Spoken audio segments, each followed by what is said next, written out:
In the shadowed depths of Black Hollow, an ancient castle hides secrets darker than the night itself. Cursed by war and haunted by restless spirits, the land's watchers guard a terrible past that refuses to die. When Thomas and Eliza arrive seeking truth and redemption, they awaken forces that will challenge everything they believe and reveal the haunting legacy of a forgotten age. Autumn 1783, Scottish Highlands. The candle flickered violently as the wind screamed through the cracks in the manor walls. Lieutenant Thomas Greaves, war-torn and weary, squinted at the old parchment in his hands. The letter bore the seal of the crown, but its contents were strange. To Lieutenant Greaves, you are hereby assigned to the Black Hollow region, Inverness-shire. Investigate the disappearances of His Majesty's patrolmen, stationed near the old Black Hollow Keep. Reports claim no signs of struggle, no bodies, only silence. Proceed with caution and discretion. Beneath the official tone, something felt wrong. He had seen battlefields soaked in blood, but never this kind of vanishing. That night, Thomas dreamt of a door made of bone, buried beneath a hill that breathed, and he heard them, whispers in a language older than time. He awoke in a cold sweat. His horse was saddled by morning. He rode north into the hollow. The mist was thick as milk. It clung to Thomas Greaves's coat like cobwebs, chilling him to the bone. The narrow path snaked upward between black hills and silent moors. The trees were bare and twisted, their limbs like clawed fingers frozen in agony. Thomas had ridden for 2 days from Fort Augustus. He passed no other travelers, save an old woman who refused to speak, only raising a shaking hand to point toward the north. Her eyes had been wide and glassy, as if she were staring into something that wasn't quite the world Thomas knew. The horse grew uneasy the farther they traveled. Its ears twitched and it snorted at shadows that weren't there. Birds no longer sang. No wind blew. The silence was unnatural. By dusk of the second day, Thomas saw it, Black Hollow Village. It wasn't much, a clutch of stone cottages clustered at the foot of a jagged hill. Atop that hill, like a black thorn piercing the sky, stood the ruins of Black Hollow Keep. Only the outer walls remained, jagged and scorched. Time had eaten the towers. Ivy strangled the stones like veins crawling over bone, but even in ruin, it watched. The castle didn't just stand, it loomed. A thin stream of smoke curled from a single chimney in the village. The rest lay in darkness. The innkeeper was a gaunt man named Duncan, with a hollow voice and eyes that didn't quite meet Thomas's. When asked about the missing patrolman, he only shook his head. "They weren't the first," Duncan muttered, pouring a measure of whiskey. "They won't be the last." Thomas leaned forward. "What do you mean?" Duncan didn't answer. He looked toward the window instead, where the twilight was falling like bruises over the land. "They go near the keep," the innkeeper said finally, "and then they vanish. Not a scream, not a struggle. They just cease." "No bodies?" "None." Thomas drank in silence. The whiskey burned going down, but it gave no warmth. "People here fear the hill," Duncan continued. "Some say it's cursed. Some say it's alive." The words chilled Thomas more than the wind ever could. He slept in a small room under a slanted roof. The walls were damp and something scratched in the corners after midnight. Thomas tried to blame rats, but the sound was slow, deliberate. He dreamt again, the same dream. A vast hill breathing like lungs, a door made of interwoven bones, and whispers in a language he couldn't understand but somehow feared. When he woke, his throat was dry and the window had blown open. Outside, the fog was thicker than before. He could barely see the stable, but somewhere, deep within that whiteness, a figure moved. Pale, tall, with no face. Thomas blinked. It was gone. In the morning, he found the village nearly deserted. Doors were closed, curtains drawn. Only a thin girl stood outside the chapel, feeding crows with bits of dark bread.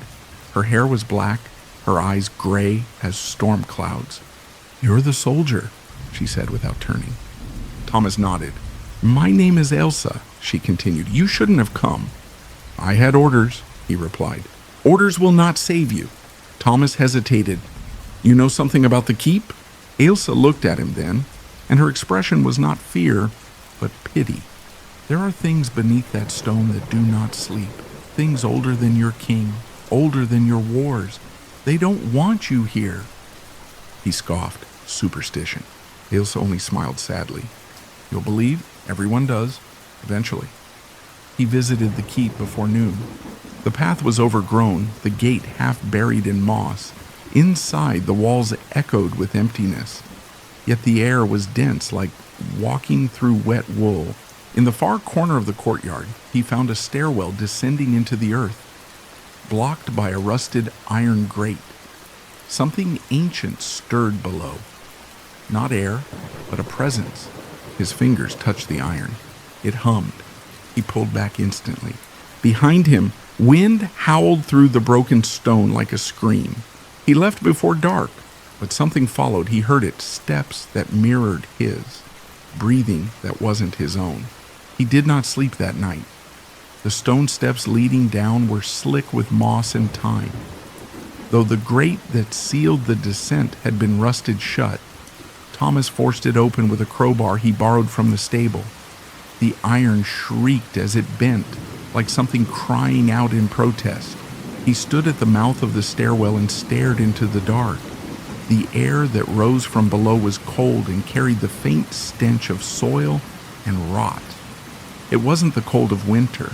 It was the cold of absence, of things long dead and passé, and yet somehow awake. Torch in hand, he descended. One step, then another, and then the light changed. The stairway spiraled deeper than it should have, far deeper than the height of the keep above.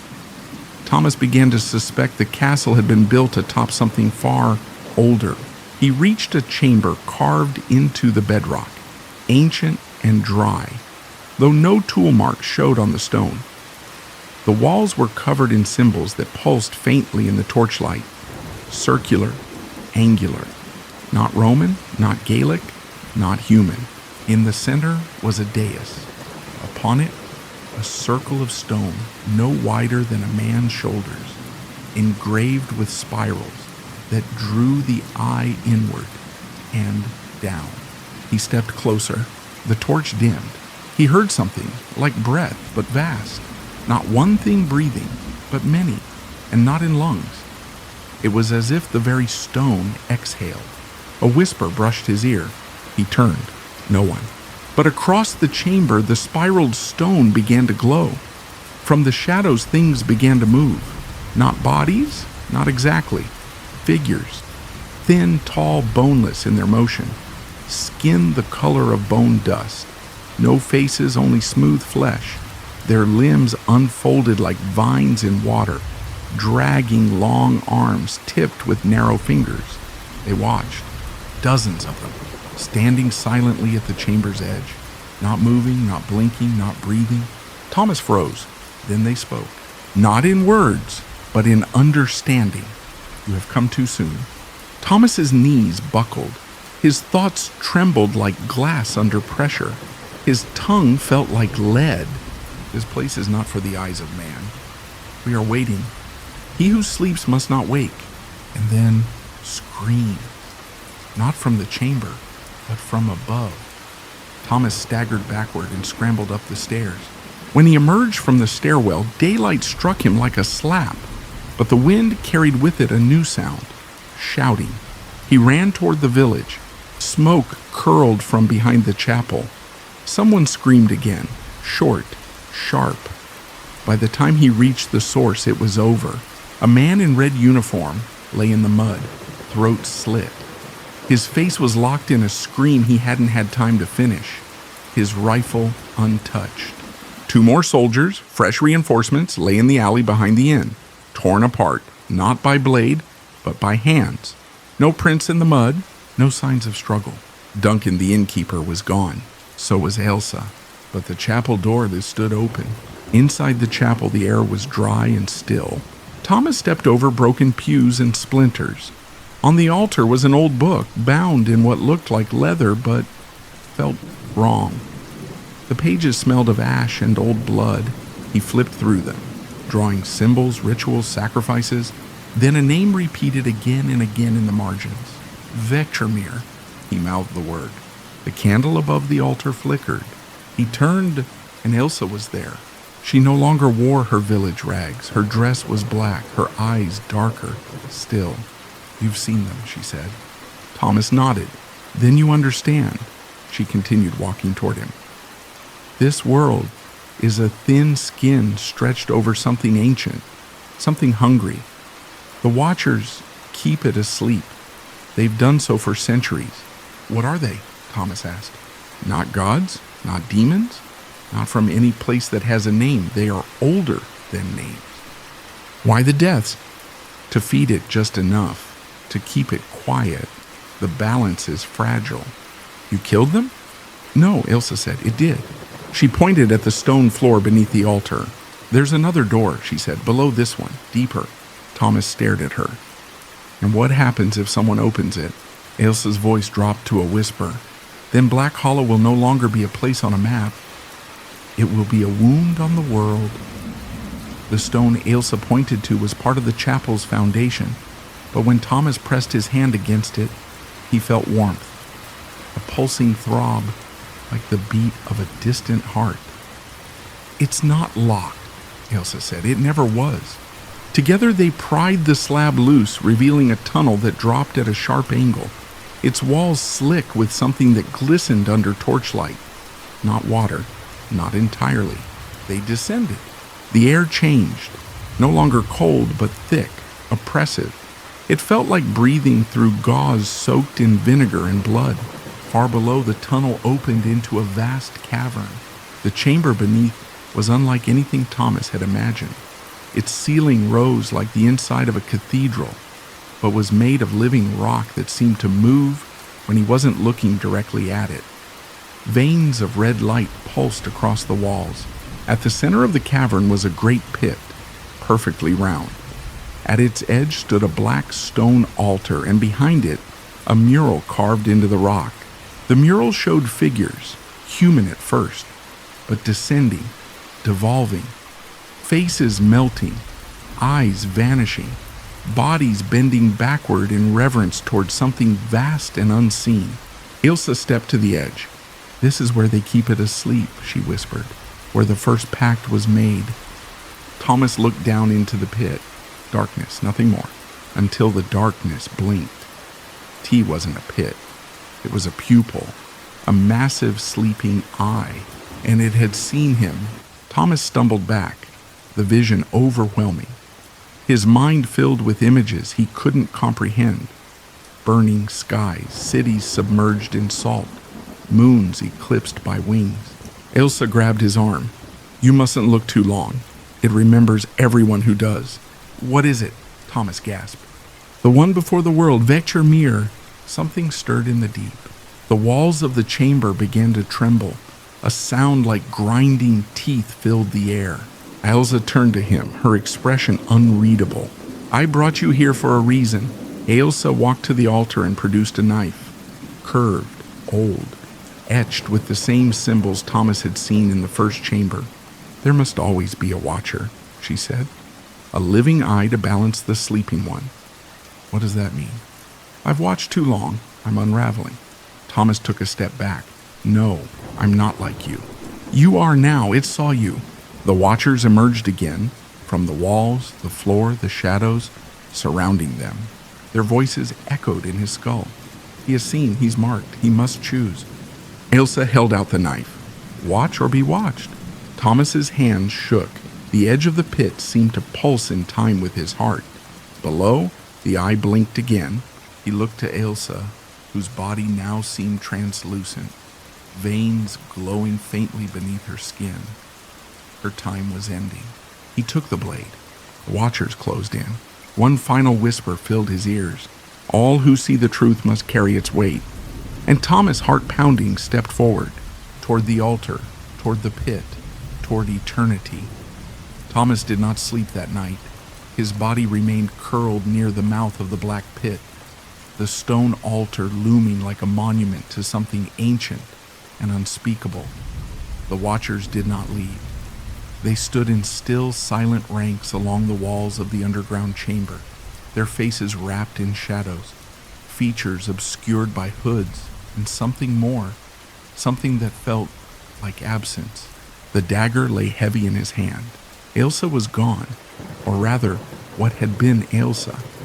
When she offered him the blade, something in her form had begun to dissipate, like mist lifting from a cold morning field. She smiled, but her teeth were fading. Her voice, barely a breath, said, "Remember what sleeps here. Do not let it wake." Then she was ash, scattered on the stones. The watchers didn't flinch. Now Thomas was alone. Hours passed, or maybe it was days. Time twisted strangely in the dark below the earth. The massive eye beneath the pit, if it was indeed an eye, remained closed. But Thomas could hear things in the stone, murmurs, whispers that slithered through his skull like cold fingers. He stood. The watchers turned as one, not quickly, not threateningly, simply observing. Thomas stepped toward the altar. "I didn't agree to this," he said aloud. His voice bounced back off the walls, carrying a tremor he did not intend. No one replied, yet he felt their answer. "You have already chosen." He held up the blade. "Then teach me." He expected fire, lightning, some ancient force surging through him like a flood. Instead, it was pain, sudden and precise. His hand jerked as the dagger carved into his palm. Blood welled and dripped onto the altar stone. The watchers bowed their heads. The altar groaned, a sound that came not from stone but from the thing it sat upon. The eye in the pit fluttered, not opening but dreaming. Symbols ignited across the floor, not flames, not light, memory. Visions of those who had come before, a monk kneeling in chains, a soldier covered in soot and despair, a woman in furs screaming into the void. Each figure bore the mark on their hand, the mark Thomas now bore. "I am not them," he said, though it felt more like denial than truth. "You are all of them." A voice, but not a voice, answered. It filled his mind and left behind nothing but silence. And then he understood. This was not a calling. It was a tethering. He was now a part of the deep. He dropped the dagger. It clattered but did not echo. Later, though he couldn't have said how much later, Thomas found himself walking the corridors beneath Black Hollow. The underground passages stretched far beyond the chapel. Some were carved with symbols he had seen in old woodcuts. Others were natural, twisted like the roots of ancient trees. In one chamber, he saw the skeletons of beasts too large for this world. In another, pools of silver liquid shimmered, reflecting memories not his own. The deeper he went, the more he remembered, not his own memories. Memories of the Watchers, of centuries, of sacrifice. He saw wars ignite above while they stood in silence below. He saw plague, famine, and fire sweep through Black Hollow while the eye never blinked. He began to lose himself. Sometimes he spoke aloud, and the voice that came was not his. Sometimes he saw Ailsa, only to blink and find her gone. But the worst were the dreams. In them, the eye opened. The world cracked. Skies bled. People screamed, not because of death, but because of understanding. The truth was never meant to be known, and Thomas, he was the last seal. On what he would later think of as the 40th day, though he could not be sure, Thomas emerged from beneath the earth. Night had fallen. The chapel above was covered in ivy again, as though no one had entered it for 100 years. The air was thick with moisture and the distant howls of wolves. Black Hollow had changed. The village was quieter, colder, windows boarded, doors ajar. As he walked through the lanes, shadows fled from him. Animals watched from a distance but did not flee. They recognized him. At the edge of town, a child stood watching him. She wore a gray dress, her hair a tangled web of braids and leaves. "Are you the new watcher?" she asked. Thomas knelt. "I don't know what I am." She reached out and took his hand. Her fingers brushed the mark. "You'll learn," she said. Behind her, the villagers began to emerge, one by one, silent, still, watching. He understood. The watchers were not just below. They had always been among the people, and now so was he. The villagers of Black Hollow did not speak often, and when they did, their voices were like wind moving through dead leaves, soft, brittle, barely there. Thomas found that he no longer needed words to understand them. Their glances carried weight. Their silences conveyed entire histories. In time, even the echo of his footsteps began to sound like memory. He was not one of them, not truly, but they accepted him as if he had always been here. They brought him into the stone house at the edge of the moor, a home long abandoned, yet somehow preserved, like the dust had chosen not to settle. Inside, a hearth stood untouched, cold, empty. But as he entered, flames leapt to life, pale and whispering. No one had lit them. Thomas didn't ask. That night, he slept for the first time in over a month. The dreams were gentler now, though still filled with images of roots threading through the world's skin, and an eye that blinked only in thought, never in sleep. At dawn, the girl who had touched his marked hand appeared at the door. She had no name, or at least none that she spoke. She was called only the Child of the Hollow, and her eyes had the strange clarity of old souls. "You need to see the pale hearth," she said, "the real one." Thomas blinked. "This isn't it?" She shook her head, braids swaying. "This is a mirror. The true hearth is beneath." He didn't ask how she knew. The moors were slick with fog, curling like ghosts around their ankles as they walked. The child said nothing more as she led him to the standing stones beyond the graveyard, a circle of jagged monoliths, long thought by historians to be druidic. They weren't, not in the way books understood. The watchers had raised them, or perhaps shaped them, bending stone the way one bends flame, with patience and blood. In the center of the circle was a grate of black iron, cold despite the embers that glowed beneath. Thomas knelt beside it. His mark pulsed. "It opens when it remembers you," the child said. And it did. The iron split down the center, folding back like the petals of a mechanical flower. A staircase descended into warmth and shadow. Thomas glanced once at the girl, but she was already fading into the mist. He went alone. The pale hearth was not a place. It was a feeling, a cavern of breath and memory so vast it seemed to move around him. The walls were marked with old fire, charred runes, and handprints that glowed faintly, as if remembering the heat of long-dead flames. In the center stood the hearth itself, a pit of pale fire, unlike any Thomas had seen. It gave off no heat, no smoke, and yet the air around it shimmered as if charged with a presence. He approached slowly. The flame pulsed in rhythm with his breath. He did not know why, but he knelt, and it spoke.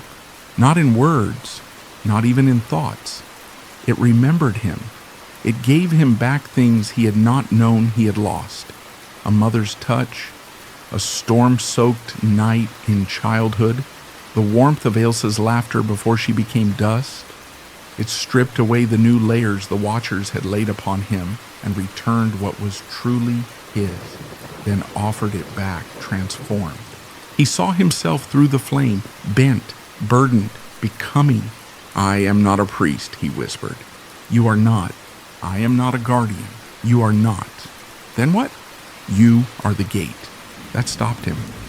The flame pulsed again, and images flooded his mind.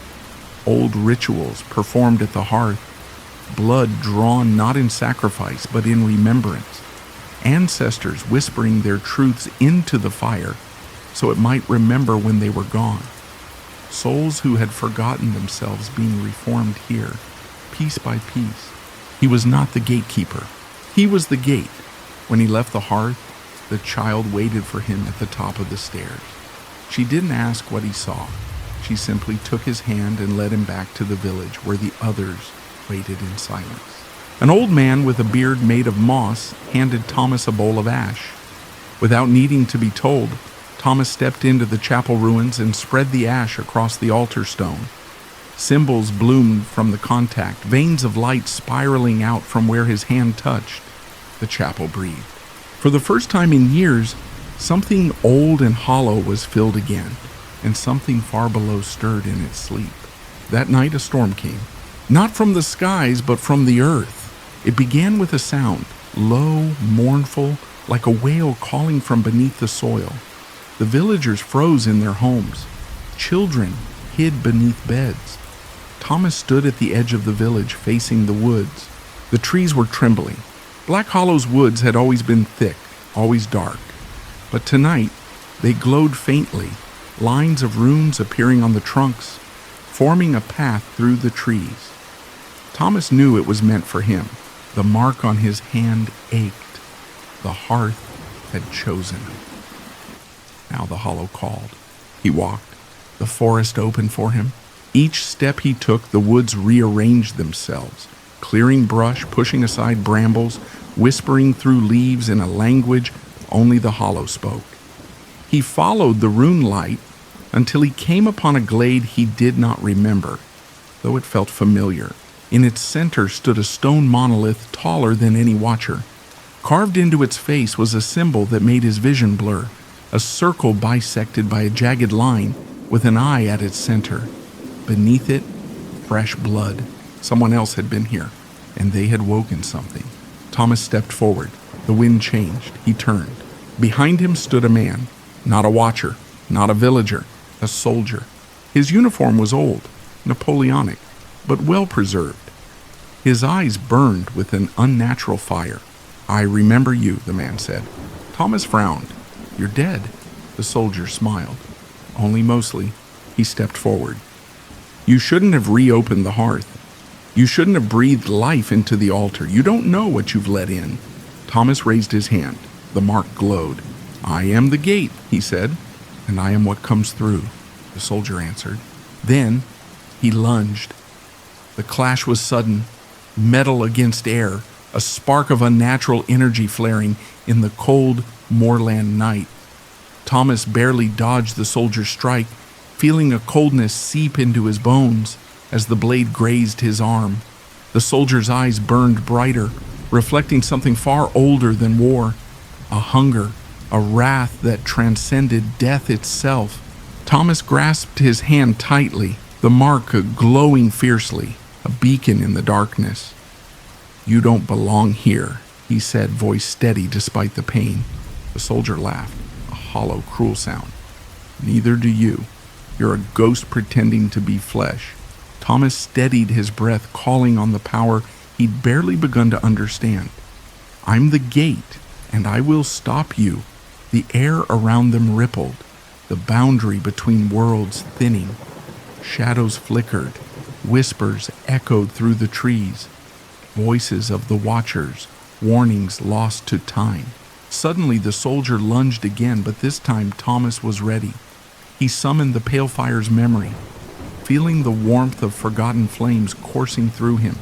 His hand shot forward and a burst of pale light erupted, forcing the soldier back. The soldier snarled, retreating into the shadows, but before disappearing, he hissed, "This is far from over. The hollow remembers, and so do I." Thomas watched the darkness swallow the figure, heart pounding. The woods were silent once more, but the air carried a new weight, a promise of battles yet to come. Returning to the village, Thomas knew the Watcher's true war was awakening. The history buried beneath Black Hollow was not just old stories, it was a living curse, and he was its unwilling guardian. The dawn crept slowly over Black Hollow, painting the sky in bruised purples and blood reds. Thomas stood at the edge of the village, staring at the ancient standing stones that ringed the moor like sentinels.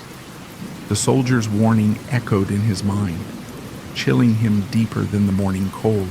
He needed answers. Inside the chapel ruins, the symbols he had awakened still glowed faintly on the altar. The villagers gathered nearby, eyes downcast, their breaths shallow and trembling. They were bound by fear of the past, of the unseen, and of the darkness that stirred beneath their feet. Thomas knelt before the altar, placing his marked hand over the carvings. The pale fire within him responded, tendrils of light weaving through the ancient runes. Images flashed in his mind, battles fought centuries ago, blood spilled on the very ground beneath Black Hollow, and a secret kept by the Watchers, an oath sealed with fire and blood.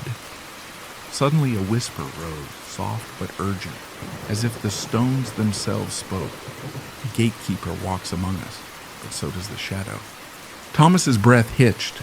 The woods beyond rustled, and the villagers flinched. From the mist emerged the child of the hollow, her eyes reflecting the morning light like twin lanterns.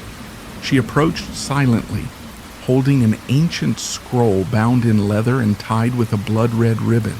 "This," she said, voice barely more than a breath, "is the chronicle of the Watchers.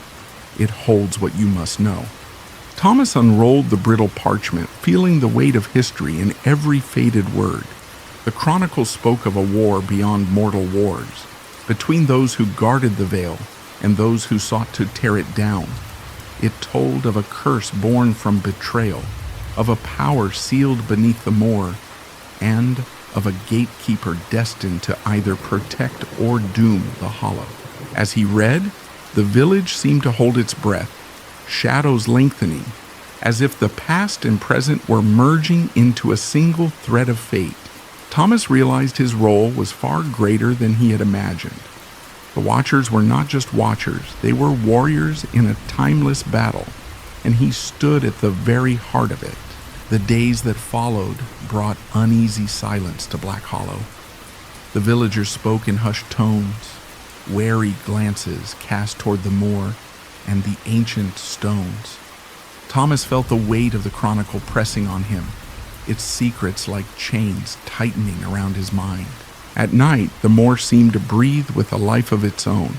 Mist curled and twisted, shadows deepened, and distant howls echoed through the darkness, reminders that the Hollow's Watchers were restless.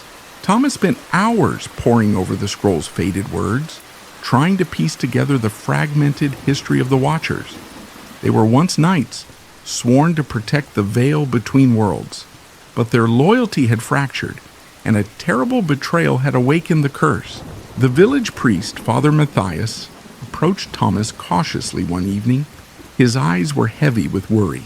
"The balance is shifting," the priest whispered. "The veil weakens, and the hollow's darkness grows stronger." Thomas nodded, feeling the chill of truth settle in his bones. "What must we do?" Father Matthias handed him a small worn box. Inside is a relic, an artifact of the old war. It may help you hold the gate a little longer. Thomas accepted it, the metal cool and strangely heavy in his palm. The relic pulsed faintly, resonating with the mark on his hand. Outside, the wind howled through the broken trees. The storm was coming, and with it, the reckoning that Black Hollow had long awaited. The night grew heavy as Thomas returned to the chapel ruins, clutching the relic tightly. The air was thick with moisture, the scent of damp earth and ancient stone lingering like a forgotten memory. He lit a small lantern, its flickering flame casting long, trembling shadows on the crumbling walls. He placed the relic upon the altar, the metal glowing faintly in the dim light. As he studied the relic, a cold breeze swept through the ruins, carrying with it whispers that seemed to rise from the very stones beneath his feet. "Protect the veil, guard the gate, beware the shadow." The voice was faint, but unmistakable. Thomas's heart pounded. He could feel the presence of something unseen watching, waiting. Suddenly the lantern flickered violently before going out, plunging the chapel into darkness. Panic seized Thomas for a moment, but he steadied his breath and reached into his coat for the small dagger given by Father Matthias, a blade said to be forged in the fires of the ancient war. From the shadows, a figure emerged, shrouded in darkness, its eyes glowing like embers.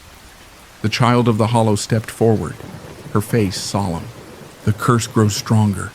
The watchers falter," she said softly. "You must be ready." Thomas nodded grimly. The night was no longer just a quiet hour.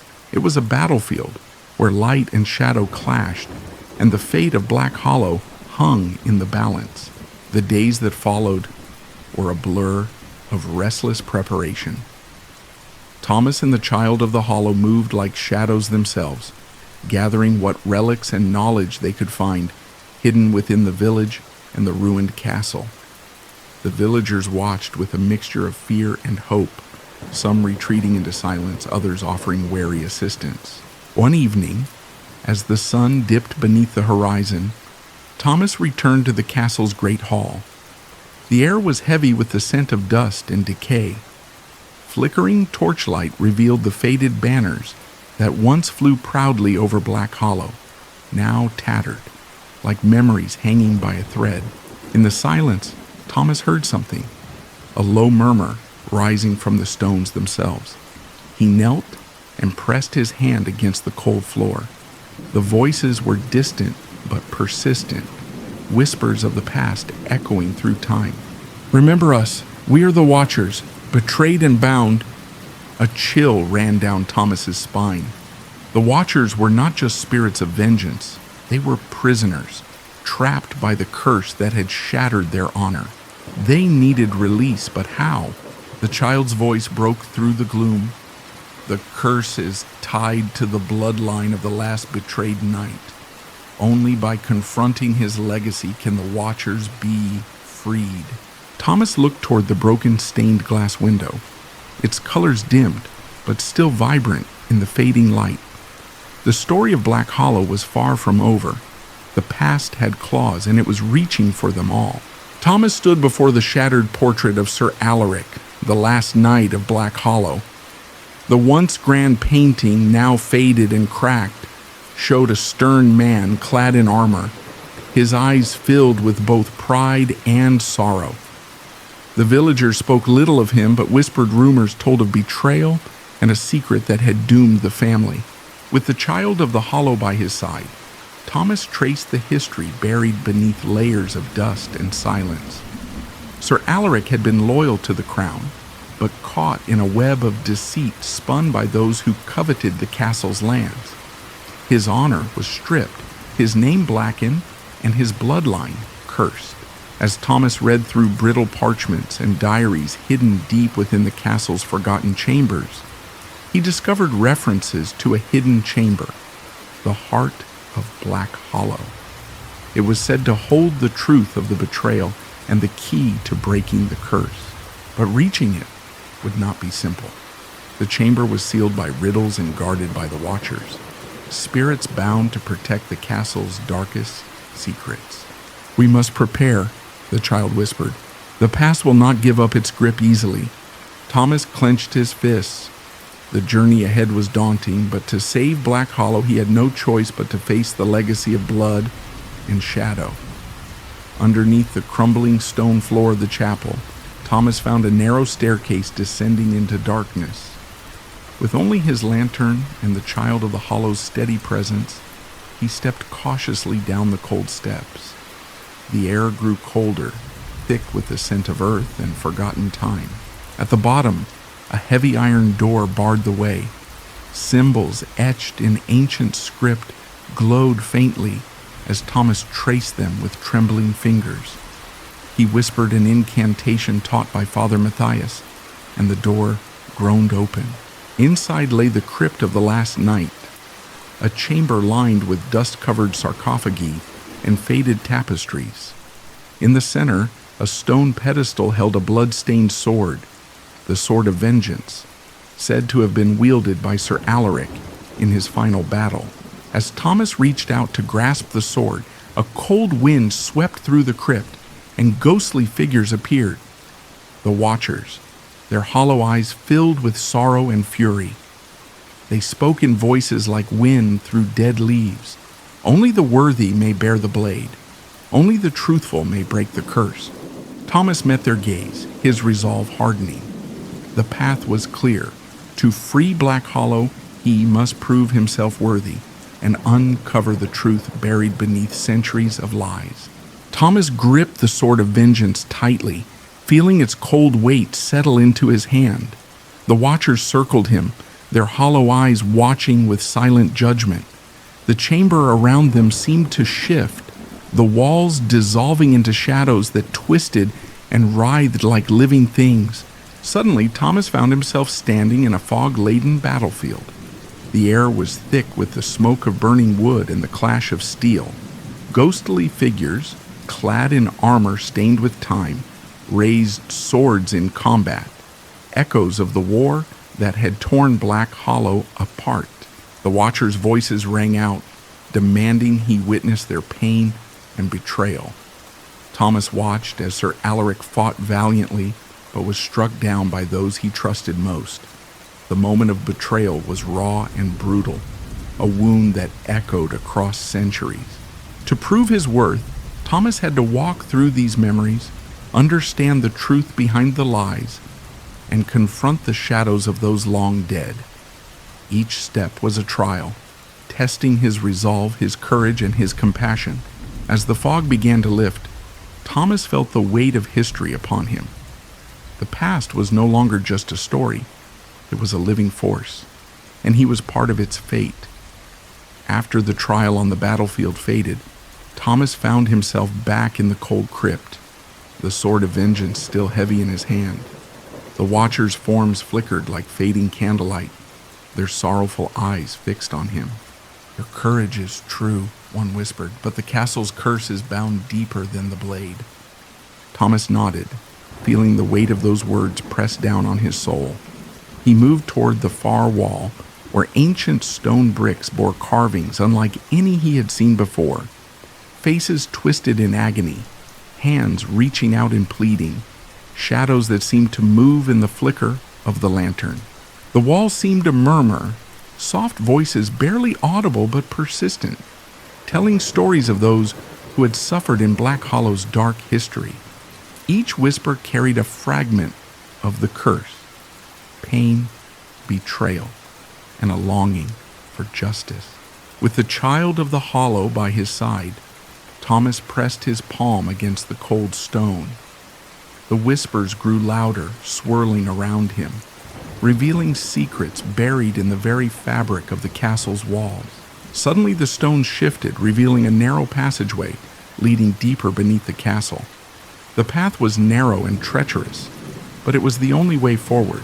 Thomas took a deep breath, tightened his grip on the sword, and stepped into the darkness, knowing that with every step, the past would demand more of him. The narrow passage smelled of damp earth and ancient decay. Thomas's lantern flickered, casting long shadows on the rough stone walls. The child of the Hollow walked silently beside him, her eyes reflecting a strange light in the darkness. As they ventured deeper, the air grew colder, and a faint, eerie humming began to fill the tunnel. It was a sound unlike any Thomas had heard before, a melody both haunting and hypnotic, as if the castle itself was breathing. Suddenly the passage opened into a vast underground chamber. Stalactites hung like jagged teeth from the ceiling, and a shallow pool of water reflected the faint glow of the lantern. In the center stood a large stone altar, covered with symbols of forgotten gods and ancient rites. Thomas approached cautiously, his heart pounding. The air around the altar shimmered with a strange energy, and he could feel the weight of centuries pressing down upon him. Then a voice echoed through the chamber, low and commanding, yet filled with sorrow. "You have come far, seeker, but the truth you seek is bound to the blood spilled in this hollow ground. Will you face what lies beneath, or turn away and leave the shadows to consume us all?"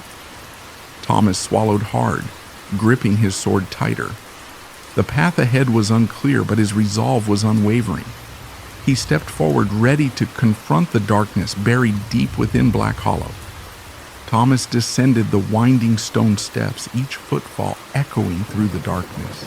The air grew colder still, filled with the scent of earth and forgotten secrets. The child of the hollow remained close, her small hand clasped firmly in his. At the bottom, they entered a cavern vast and dimly lit by glowing fungi that clung to the walls like ethereal lanterns. Strange symbols were etched into the rock, pulsating faintly as if alive. In the center of the cavern stood a sarcophagus, its stone lid cracked and worn. Thomas felt a tremor in the air as he approached, a whisper of ancient power stirring beneath the surface. Suddenly a voice, distant yet clear, spoke from the shadows. It told of a pact made long ago between the first Lord of Black Hollow and a force darker than night itself. A curse born from that pact had bound the souls of the fallen, condemning them to eternal unrest. Thomas understood then, to free Black Hollow, he would have to break the ancient bond and face the darkness that dwelled beneath the earth, a darkness older than time and far more dangerous than any war. The cavern's shadows seemed to close in around Thomas as he reached the sarcophagus. The child of the hollow stood silently beside him, her presence a fragile beacon in the suffocating gloom. With a deep breath, Thomas placed his hands on the cold stone lid. A surge of images flooded his mind. Battles long past, blood spilled on sacred ground, and a figure cloaked in darkness, offering a sinister pact. The voice from before echoed in his thoughts. The First Lord had traded his soul to bind power beyond mortal grasp. Suddenly the sarcophagus cracked open, releasing a chilling wind that swept through the chamber. From within, a spectral figure rose, pale and translucent, eyes burning with sorrow and rage. "You seek to undo the curse," it whispered, voice like the rustling of dead leaves. "But to break the chains, one must pay a price beyond life and death." Thomas tightened his grip on the sword of vengeance, ready to face whatever fate awaited. The battle was no longer just for the living, but for the restless souls trapped in Black Hollow's eternal night. Thomas stood face to face with the spectral figure, the cold weight of destiny pressing heavily on his shoulders. The spirit's eyes glowed with a mixture of anger and sorrow, reflecting centuries of betrayal and regret. "To free these souls, a sacrifice must be made," the apparition said solemnly. "One life for many, the balance demands it." Thomas clenched his jaw, thinking of the innocents lost to the curse, the countless families torn apart by war and darkness. He was ready to pay any price if it meant ending this nightmare. The child of the hollow stepped forward, her voice steady despite the fear in her eyes. "I will share the burden. Together, we can break the chains." A sudden wind whipped through the cavern, swirling around them like a fierce storm. The ancient symbols on the walls flared brightly, illuminating the chamber in a ghostly glow. Thomas felt a surge of power course through him, both terrifying and exhilarating. The final trial had begun. To save Black Hollow, he must face the ultimate choice: to surrender himself or condemn the souls trapped in eternal torment. Thomas stood in the center of the cavern, the weight of centuries pressing down on him. The child of the hollow held his hand tightly, her face pale but resolute. Around them, the ancient symbols glowed brighter, casting eerie shadows that danced along the jagged walls. The spectral figure hovered silently, its sorrowful eyes fixed on Thomas. The air was thick with a mixture of anticipation and dread. The moment of reckoning had come. "You must choose," the spirit intoned, its voice echoing like a distant storm. "One life for many, your soul for theirs."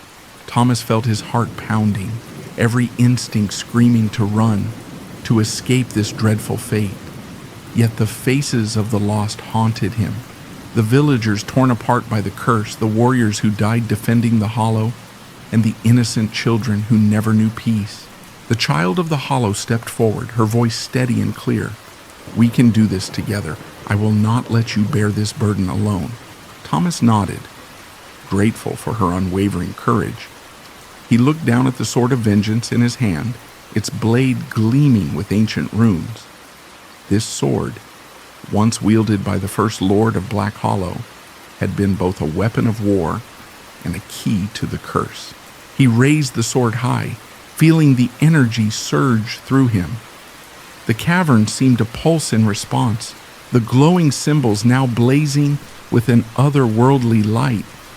The air shimmered, and Thomas could sense the boundary between worlds growing thin. The spirit spoke again. "The sacrifice will bind your soul to the hollow, freeing the trapped spirits. But beware, the darkness will seek to claim you." Thomas gripped the sword tighter, the weight of the decision crushing but necessary.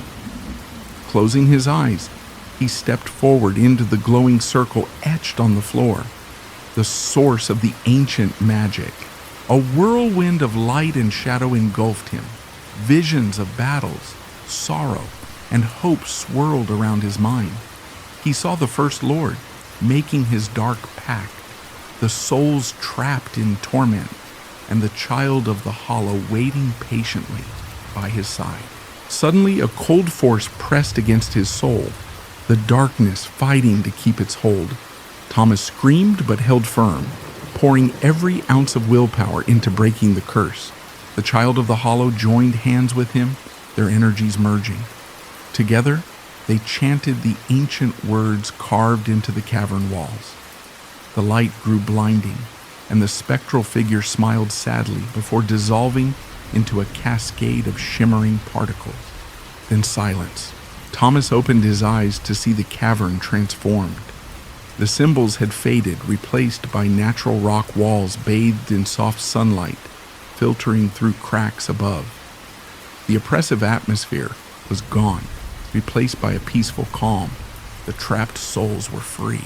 But Thomas felt the cost. His body was fading, becoming translucent, like the spirits he had freed. The child of the hollow held him close, tears streaming down her face.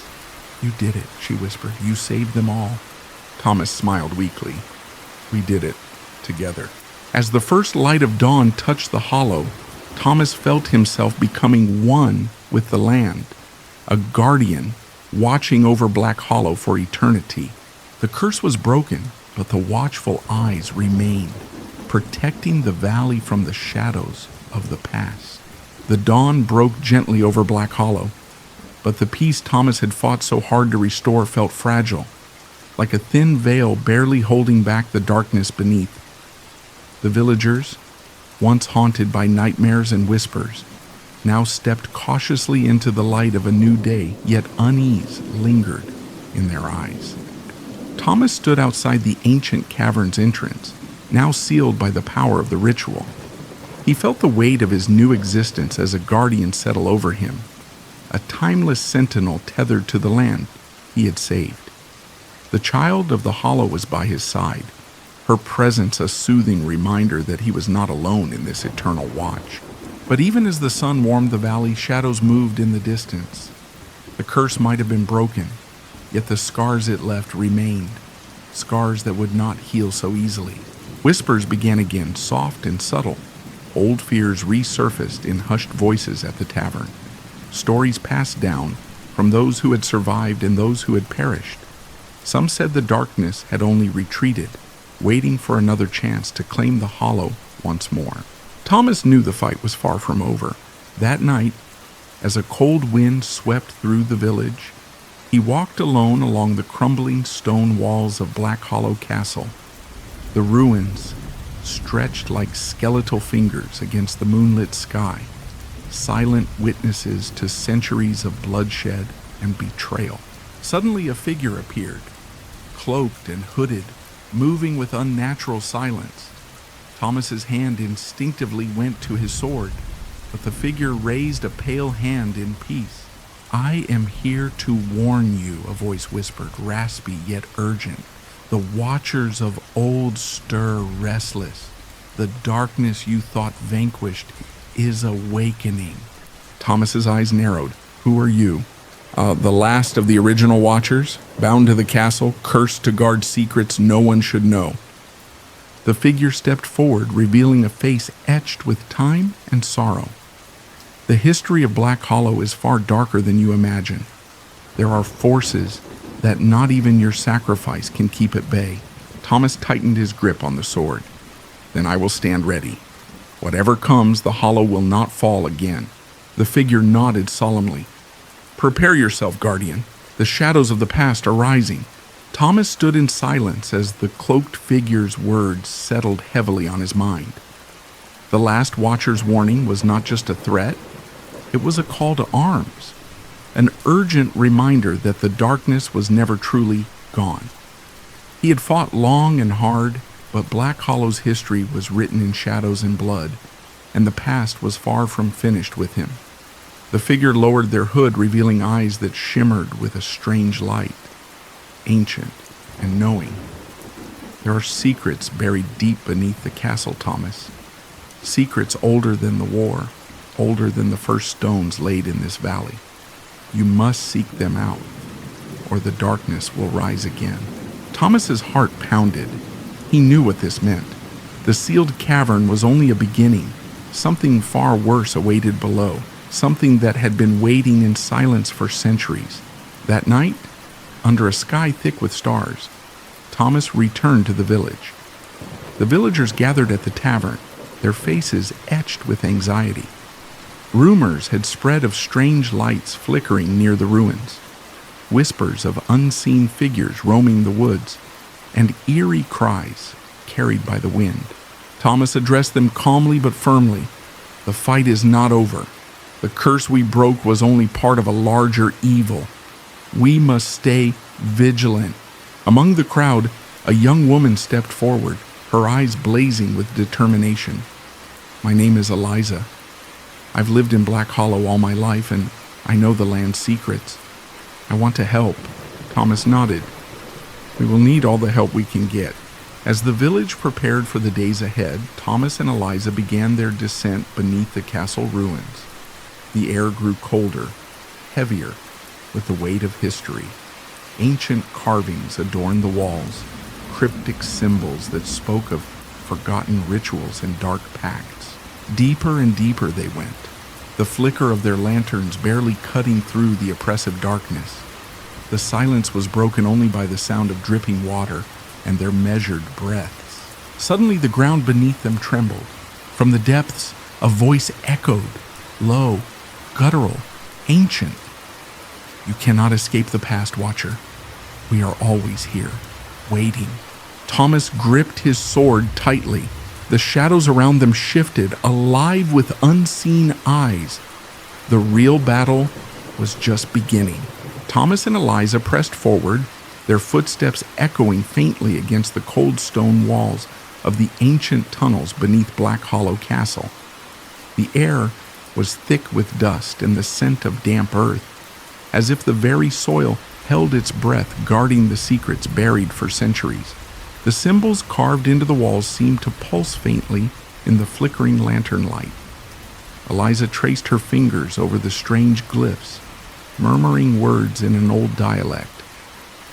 These markings speak of a pact made long ago, a deal struck in desperation between men and powers beyond their understanding. Thomas's eyes narrowed. "Powers?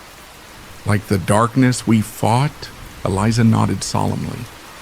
"Yes, and the castle itself was built as a prison, a seal to contain whatever evil was unleashed." Their path twisted and descended deeper. The walls grew damp, veins of cold water seeping through cracks. Ahead, a heavy iron door barred their way, rusted but unyielding. With a grunt, Thomas pushed the door open. A blast of cold air rushed out, carrying with it whispers that seemed almost alive, swirling around them like a living fog. Inside lay a vast chamber, its floor covered with ancient bones, broken weapons, and shattered relics. In the center stood a stone altar, stained dark with the passage of countless years. Eliza stepped forward and lit a candle she had brought. The soft glow revealed inscriptions etched into the altar, words of warning and sacrifice. Thomas felt a chill crawl up his spine. This place, it's where the Watchers made their final stand, where they tried to lock away the darkness forever. Suddenly, a deep rumble shook the chamber. Dust fell from the ceiling, and from the shadows something moved, a form, barely visible but unmistakably alive. The battle was far from over. The shape in the shadows stepped forward, revealing a figure draped in tattered robes, eyes glowing faintly with an otherworldly light. Thomas raised his sword instinctively, but Eliza placed a steady hand on his arm. "Wait," she whispered, "this is no ordinary foe." The figure's voice echoed through the chamber, deep and resonant. "I am the last of the ancient guardians, cursed to linger between worlds until the darkness is vanquished or the seal is broken forever." Thomas's grip tightened on his sword. "Then you've been trapped here all this time?" The guardian nodded slowly. "Bound by the pact forged long ago, I watched as men failed and darkness returned again and again. But you, Thomas, may be the key to finally ending this curse." Eliza stepped forward, curiosity and caution mixing in her eyes. "How do we break the seal? What must we do?" The guardian extended a pale hand toward the altar. "The ritual requires sacrifice, not of blood, but of memory. One must give up their past to close the darkness away. Are you willing to pay that price?" Thomas felt a chill. To lose one's memories was a fate worse than death, yet the weight of the curse threatened everyone he cared for. He looked at Eliza, then at the altar. "If it means saving Black Hollow, I will." The guardian nodded solemnly. "Then prepare yourselves. The final battle draws near, and the echoes of the past will not be silenced without a cost." Outside, the wind howled through the ancient trees, carrying with it the cries of the lost and the promise of a reckoning to come. Thomas sat alone in the dimly lit chamber, the weight of the guardian's words pressing heavily on his mind. The thought of losing his past, the faces, the moments, the very essence of who he was, filled him with a deep, gnawing fear. Yet the fate of Black Hollow, the village and everyone he loved depended on this sacrifice. Eliza entered quietly, her eyes filled with a mix of sympathy and determination. "You don't have to do this alone, Thomas. Whatever happens, we face it together." He looked up, meeting her gaze. "But what if I forget everything? Forget you? Forget why I fight?" She took his hand gently. "Then we'll make new memories, memories worth fighting for." That night, beneath the ancient stones, Thomas began the ritual. The altar glowed faintly as he recited the words the guardian had taught him, feeling the past unravel within his mind like smoke slipping through his fingers. Faces blurred and moments faded, the laughter of his childhood, the warmth of his family, the pain and joy that shaped him, all slipping away. Yet in the void left behind, a fierce resolve took root, a promise to protect, to fight, and to end the darkness once and for all. When the ritual ended, Thomas opened his eyes to a world that felt both foreign and new. The memories were gone, but the burden and the mission remained. Eliza stood by his side, unwavering. "Welcome back, Watcher." The days that followed were shrouded in an eerie silence. Though Thomas's memories were gone, the strange sensations of the castle's dark history still tugged at his soul. Shadows moved just beyond his vision, and whispers echoed through the halls like faint cries carried on the wind. Eliza guided Thomas through the ancient corridors, recounting the stories she had pieced together from old manuscripts and village legends. She spoke of the Black Hollow's original guardians, noble knights bound by honor and duty, who had sealed away a terrible evil beneath the castle centuries ago. Yet their sacrifice came at a price. The evil they imprisoned was not merely darkness, but a living curse, feeding on fear and despair, slowly poisoning the land. One night, as a cold mist crept through the windows, Thomas felt a sudden chill. The air thickened with a presence he could not see but could sense. An ancient sorrow and rage awakened. From the depths of the castle, a low moan rose, growing louder, more desperate. Eliza squeezed his hand tightly. The curse stirs again. The watchers must rise once more. Thomas nodded, a spark of resolve lighting in his eyes despite the fog in his mind. Though he had lost his past, the fight was far from over. Somewhere deep inside, a part of him still remembered the vow he had made and the battle that awaited them. The villagers of Black Hollow grew restless as strange events unfolded. Crops withered overnight, livestock vanished without a trace, and an unnatural chill settled over the valley. Fear seeped into every home, whispered warnings spreading like wildfire. Thomas and Eliza worked tirelessly to prepare the village for what was coming. They sought out the elders, gathering forgotten relics and ancient texts that might hold the key to breaking the curse. Each night, Thomas felt the dark presence grow stronger, a suffocating weight pressing on his chest. One evening, beneath a blood-red moon, they convened at the village square. Lanterns flickered in the biting wind as the community gathered, eyes wide with dread and hope. "We face a darkness older than any of us," Thomas spoke, his voice steady despite the storm inside him. "But together, we can stand. The Watchers are not gone. They live within us, and we will fight." Eliza stepped forward, holding aloft a faded banner emblazoned with the ancient sigil of the Black Hollow Guardians. "This is our legacy and our shield. We must unite or be consumed." As the crowd murmured their agreement, the wind howled like a warning. The gathering storm was no longer distant. It was at their doorstep, and the time to fight had come.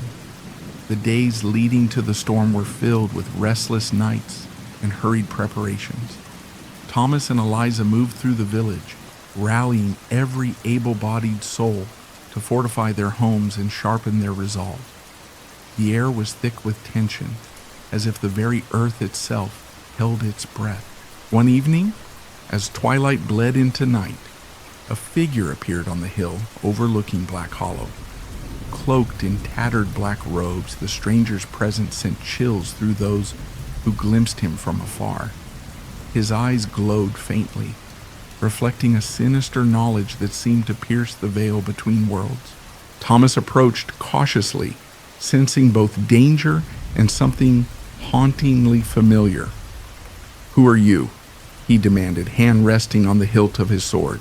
The stranger's lips curled into a faint, knowing smile. "I am the last witness, the keeper of secrets long buried. The darkness you fear is but a shadow of what lies beneath." With those cryptic words, the figure vanished into the encroaching mist, leaving behind an unsettling silence and a warning that the battle ahead would test more than their courage. It would challenge the very soul of Black Hollow. Underneath the castle, hidden beneath centuries of dust and silence, lay the crypt where the first guardians of Black Hollow had been laid to rest. Thomas and Eliza, guided by the stranger's warning, ventured deep into the catacombs, their footsteps echoing on cold stone. Flickering torchlight revealed ancient inscriptions carved into the walls, warnings and prayers in languages long forgotten. At the center of the crypt stood a sarcophagus adorned with the sigil of the guardians, its surface cracked but still commanding respect. Eliza carefully traced the carvings. This speaks of a binding ritual, one that requires the strength of the living to hold the curse at bay. Thomas nodded. "If the Watchers must rise again, then we need to understand their oath." As they explored further, a hidden chamber was uncovered, revealing a collection of relics, an ornate dagger, a cracked chalice, and a weathered journal. Thomas opened the journal, its pages brittle but legible, chronicling the final days before the curse was sealed. The words spoke of betrayal, sacrifice, and a promise to return should darkness ever threaten the valley again. The Watcher's legacy was more than a tale. It was a call to arms. The journal's pages trembled under Thomas's fingers as he read the haunting confession of a guardian betrayed. Long ago, one among their ranks had turned against them, seduced by promises of power from the darkness itself. His treachery had shattered the fragile peace, unleashing the curse that still haunted Black Hollow. Eliza's voice was barely a whisper. He bound his soul to the shadow, dooming us all. The words ignited a fire within Thomas. We must find the bloodline of the traitor. The key to breaking this curse lies there. Outside the crypt, the storm gathered strength, thunder rolling across the valley like the wrath of ancient gods. The villagers prepared for the coming night, unaware that the true battle was not only for their lives, but for their very souls. As the first drops of rain fell, Thomas vowed to unearth the secrets buried in time, to confront the darkness born of betrayal, and to restore the Watcher's honor. Days of relentless searching led Thomas and Eliza to a forgotten manor on the edge of the valley, an ancient estate shrouded in ivy and shadow. Inside, portraits of stern-faced ancestors lined the walls, their eyes seeming to follow the visitors with silent judgment. In the manor's dusty library, among crumbling tomes and faded documents, Eliza uncovered a ledger. Its pages recorded the genealogy of the valley's families, tracing back centuries. One name stood out, a family once trusted, now marked with whispers of treachery. Thomas examined the ledger carefully. This is it. The descendants of the traitor still live among us. Eliza's expression hardened. We must warn the village. The curse can only be broken if the bloodline is confronted and the debt paid. Outside, the wind howled, carrying with it the distant echoes of lost souls and the heavy weight of history pressing down on Black Hollow once more. Returning to the village with the damning evidence, Thomas and Eliza found the atmosphere thick with unease. Whispers of ancient curses mingled with the cold wind, and villagers cast wary glances toward the manor on the hill. In the tavern, under flickering candlelight, they gathered the elders. Thomas laid out the ledger, the weight of truth sinking in with every glance. One elder, his voice trembling, confessed, "The family you speak of, they were once pillars of our community, but after the betrayal they vanished from sight, swallowed by disgrace." Eliza's eyes scanned the crowd. They may have vanished, but their descendants remain. We must find them before the curse consumes us all. As night fell, shadows lengthened. Strange figures moved just beyond the lantern's glow, and a chilling howl echoed through the valley, an omen that the Watcher's curse was far from over. The village settled into uneasy silence as dusk turned to night. The air grew thick with anticipation, shadows stretching long and restless. Thomas and Eliza patrolled the streets, their senses alert to every creak and whisper. In the ancient churchyard, a cold wind swept through the gravestones, carrying faint murmurs from the past. Suddenly, a ghostly figure appeared, an apparition cloaked in tattered robes, its hollow eyes fixed on the watchers. Eliza gripped Thomas's arm. "They've come, the spirits of those wronged." Thomas nodded grimly. "Tonight, the veil between worlds thins. We must stand firm." The villagers shuttered windows and prayed quietly as the haunting hour unfolded. Whispers turned to wails, and flickering lights danced across the cemetery like restless souls seeking justice. Under the cover of night, Thomas and Eliza ventured into the dungeons beneath Black Hollow Castle. The air was thick with dampness and decay, the faint echoes of chains and distant whispers following their every step. Torches flickered, casting eerie shadows on cold stone walls etched with symbols long forgotten. In the deepest chamber, they uncovered a hidden door, its iron hinges rusted but still strong. Pushing it open, They descended into a labyrinth of tunnels filled with relics of the past, ancient weapons, parchments soaked in blood, and faded paintings depicting dark rituals. Eliza's voice was barely a whisper. This place, it holds the truth behind the curse. Thomas's eyes narrowed, and perhaps the key to ending it.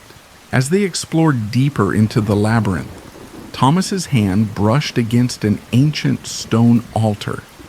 Carved into its surface were symbols that matched those in the manor's ledger. Eliza traced the markings with trembling fingers. "This is a pact," she whispered, "between the founders of Black Hollow and something else." Suddenly, a chilling wind swept through the tunnels, extinguishing their torches. Darkness engulfed them, and distant echoes of chants filled the air. Thomas reached for Eliza's hand. Whatever was promised here was a debt never paid. That's why the curse lingers. Eliza swallowed hard, her voice steady despite the fear. We must find a way to break it, no matter the cost. The deeper they delved, the more the castle seemed alive with memories. Faint whispers of long-gone voices echoed through the cold stone corridors, and fleeting shadows danced just beyond sight. Eliza found an old journal, its pages brittle but filled with the handwriting of a man desperate to atone. His words told of forbidden rituals and the heavy price paid by the family to protect the village. Thomas read aloud, "We made a pact with darkness to shield our people, but in doing so, we condemned ourselves and our bloodline." A sudden gust blew through the chamber, scattering the fragile pages. "We are bound by their sins," Eliza said softly, "and we must find a way to free ourselves before the Watchers claim more souls." The night of the blood moon arrived, bathing Black Hollow in a crimson glow that seemed to seep into every stone and shadow. The villagers locked themselves indoors, whispering prayers and lighting candles to ward off the evil they feared. Thomas and Eliza stood on the castle's highest tower, gazing at the eerie red orb hanging low in the sky. "This is the night when the Watchers grow strongest," Thomas said, his voice low and tense. Suddenly a chilling howl echoed through the valley, sending a shiver down their spines. Dark shapes moved among the trees below, restless spirits summoned by the blood moon's power. Eliza tightened her grip on the ancient talisman around her neck. "We must face them tonight. It's our only chance to end the curse once and for all." The wind howled through the battlements as Thomas and Eliza prepared themselves for the confrontation. The Watchers, ancient spirits bound to the castle, emerged from the shadows, their forms shifting between human and beast, eyes glowing with malevolent fire. Thomas held the talisman high, chanting the incantation found in the journal. Eliza joined him, her voice trembling but resolute. The air thickened, crackling with unseen energy. The Watchers lunged forward, wailing in fury, but the talisman's light flared, pushing them back. A battle of wills and power erupted, echoing through the night. Despite their fear, Thomas and Eliza stood firm, knowing this fight would decide the fate of Black Hollow and all who lived within its cursed walls. The battle raged through the night, a furious clash of ancient power and desperate hope. The Watchers shrieked and twisted, their forms flickering like dying flames. Thomas and Eliza, united by resolve and the talisman's light, pushed forward against the darkness. Slowly the shadows began to recede. The cursed spirit's cries weakened, replaced by silence and the faintest glimmers of dawn. Exhausted but victorious, the two stood on the tower's edge, watching as the first rays of sunlight pierced the gloom. Eliza whispered, "It's finally over. The Watchers are broken." Thomas nodded, eyes still scanning the horizon. But the scars remain. Black Hollow will never forget. As dawn broke over Black Hollow, the castle stood silent and still, its dark curse lifted at last. The villagers emerged cautiously, eyes wide with wonder and relief. The long shadow that had haunted their lives was finally gone. Thomas and Eliza walked through the empty halls, feeling the weight of centuries lighten with every step. The talisman's glow faded, but its power had changed the fate of the cursed land forever. Eliza looked out toward the rising sun, a small smile touching her lips. We've freed them, all of them. The Watchers, the villagers, the lost souls trapped by fear and darkness. Thomas nodded, his heart heavy but hopeful. The past will always echo in these stones, but now it sings a different song, a song of healing and new beginnings. Together they vowed to protect the legacy of Black Hollow, ensuring the horrors of the past would never return. In the light of that new dawn, the Watcher's watch had ended, and peace was reborn.